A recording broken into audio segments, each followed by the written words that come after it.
بسم اللہ الرحمن الرحیم۔ حضرت ابو ہریرہ رضی اللہ تعالی عنہ روایت کرتے ہیں کہ آپ صلی اللہ علیہ وسلم نے فرمایا،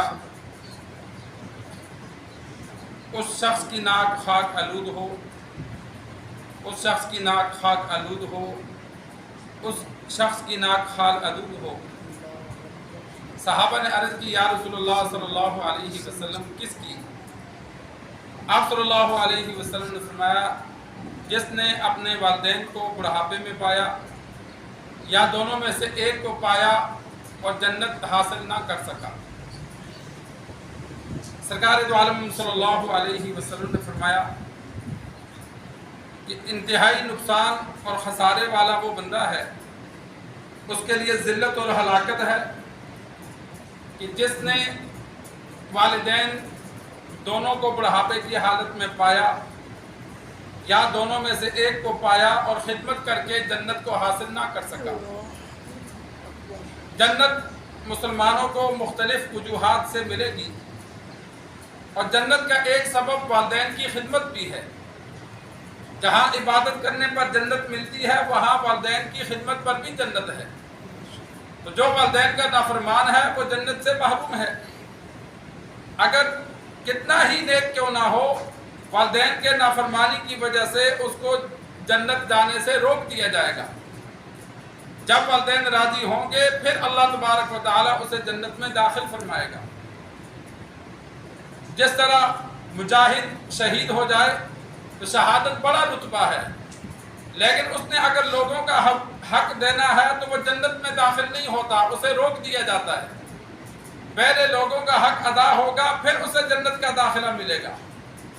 شہادت بڑا رتبہ ہے، لیکن حقوق العباد بھی ایک اہم ہے۔ اسی طرح نیک ہونا، جنتی ہونا بڑا رتبہ ہے، لیکن والدین کا نافرمان ہے تو اس کو جنت میں جانے سے روک دیا جائے گا۔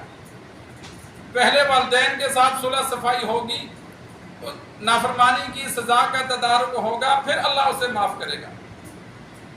اور والدین کو انسان خوشی سے دیکھے، رحمت کی شفقت کی نظر سے دیکھے، تو آپ صلی اللہ علیہ وسلم نے فرمایا اللہ تبارک و تعالی ایک حج مقبول کا ثواب عطا فرماتے ہیں۔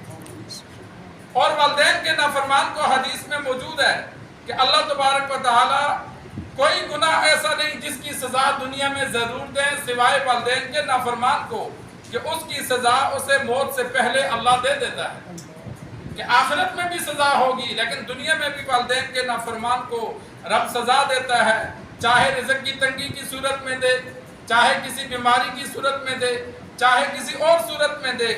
اللہ اس کی زندگی میں کوئی نہ کوئی پریشانی ایسی لاتا ہے جو والدین کے نافرمانی کی وجہ سے اس کے لیے سزا بنتی ہے، اس کے لیے وہ عذاب ہوتا ہے۔ دنیا میں موت سے پہلے آپ صلی اللہ علیہ وسلم نے فرمایا بعض اور گناہوں کی بھی دنیا میں سزا ملتی ہے لیکن وہ لازم نہیں ہے۔ بہت سے گناہ ایسے ہیں جن کی سزا آخرت میں ملے گی، لیکن والدین کے نافرمان کے لیے اللہ کا وعدہ ہے کہ میں اسے دنیا میں بھی سزا دوں گا۔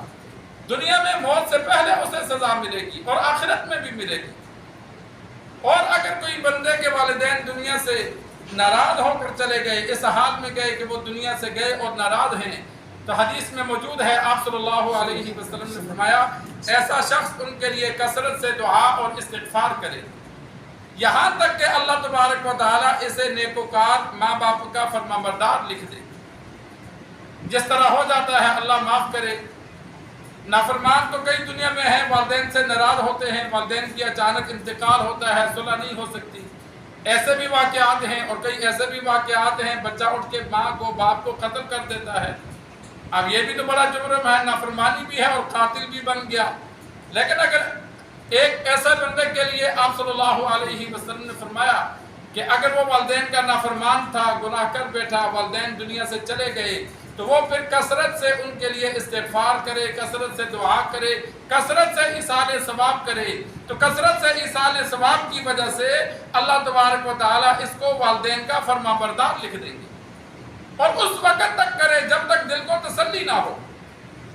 بعض مرتبہ اللہ تبارک و تعالیٰ دکھلا دیتا ہے اور بعض مرتبہ دکھلاتا نہیں ہے، لیکن دل میں اطمینان ہو جاتا ہے کہ اب امید ہے والدین مجھ سے راضی ہیں، والد راضی ہے، والدہ راضی ہے، یا دونوں راضی ہو گئے۔ بعض مرتبہ اللہ دکھلا دیتا ہے، خواب میں ملاقات ہو جاتی ہے، حال و احوال پتہ چل جاتا ہے کہ والدین میرے ساتھ خوش ہو کر بولے یا انہوں نے رخ پھیرا مجھ سے ناراض ہیں۔ اللہ خواب میں ملاقات کروا کے دکھلا دیتا ہے۔ بعض مرتبہ خواب نہ آئے تو اللہ تبارک و تعالی ویسے دل میں اطمینان اور سکون پیدا کر دیتا ہے کہ جو والدین کی نافرمانی کی وجہ سے ذہن میں ٹینشن ہوتی ہے اللہ اسے ختم کر دیتا ہے۔ یہ علامت ہوتی ہے کہ تیرے والدین تیرے ایصال ثواب کی وجہ سے تجھ سے راضی ہو گئے۔ ویسے بھی والدین کے لیے ایصال ثواب کرنا چاہیے۔ روزانہ کم از کم انسان ایک بار سورہ یاسین پڑھ کر، سورہ یاسین نہیں پڑھ سکتا تو چلتے پھرتے انسان سورۃ الاخلاص 10 بار پڑھ کر یا زیادہ بار پڑھ کر انسان اپنے والدین کے لیے ایصال ثواب کرے اور روزانہ کرے۔ کبھی صدقہ خیرات کر کے ایصال ثواب کرے، صدقہ کرے اس نیت سے یا اللہ اس کا ثواب میرے والدین کو پہنچا دے۔ والدین کا احسان ہے وہ دنیا سے اگر چلے گئے تو ان کے اعمال نامے خود بند ہو گئے۔ اولاد یا عزیز و اقارب جو ایصال ثواب کریں گے ان سے ان کو فائدہ ہوگا۔ تو والدین کا سب سے زیادہ اولاد پر احسان ہوتا ہے، تو اولاد کا بھی کام ہے کہ سب سے زیادہ والدین کے لیے ایصال ثواب کرتی رہے۔ اللہ سے دعا ہے اللہ ہمیں دین سیکھ کر سمجھ کر عمل کرنے کی توفیق عطا فرمائے۔